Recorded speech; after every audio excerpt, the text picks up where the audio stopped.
అందరికీ praise the lord.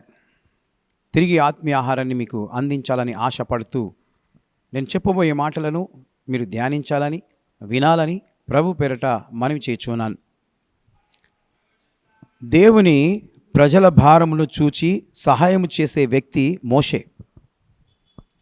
నిర్గమకాండము 2వ అధ్యాయం 11వ వచనంలో ఈ విధంగా వ్రాయబడి ఉంది. ఆ దినములలో మోషే పెద్దవాడై తన జనుల యొద్దకు పోయి వారి భారములను చూచెను. అప్పుడు అతడు తన ప్రజలలో ఒక హెబ్రీయుని ఒక ఐగుప్తీయుడు కొట్టగా చూచెను. చూడండి, మోషే తాను ప్రజల యొక్క భారాన్ని తెలుసుకోవడానికి ఆయన బయలుదేరినట్లుగా మనం వాక్యంలో చూస్తున్నాం. ఆయన బయటికి వెళ్ళి చూసినప్పుడు హెబ్రీయుడు ఐగుప్తీయుడు పోట్లాడుతున్నట్లుగా తనకు కనబడింది. నిర్గమకాండం 2వ అధ్యాయం 16-17 వచనాలలో మిద్యానీయులు యాజకులకి 7 కుమార్తెలుండిరి. వారు వచ్చి తమ తండ్రి మందకు పెట్టుటకు నీళ్లు చేది తొట్లను నింపుచుండగా మందకాపరులు వచ్చి వారిని తోలివేసిరి. అప్పుడు మోషే లేచి వారికి సహాయము చేసి మందకు నీళ్లు పెట్టెను. హల్లెలూయా, దేవునికి స్తోత్రం.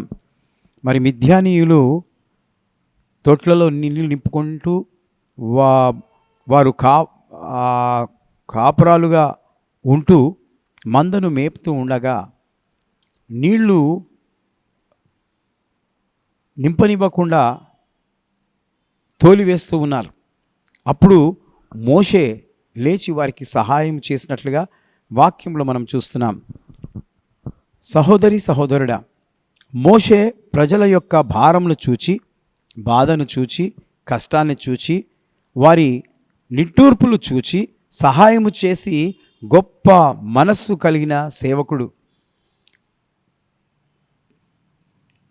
ప్రియ దైవజనమా, మనము కూడా కష్టాల్లో ఉన్న వారికి చూచి ముఖము చాటేయకూడదు.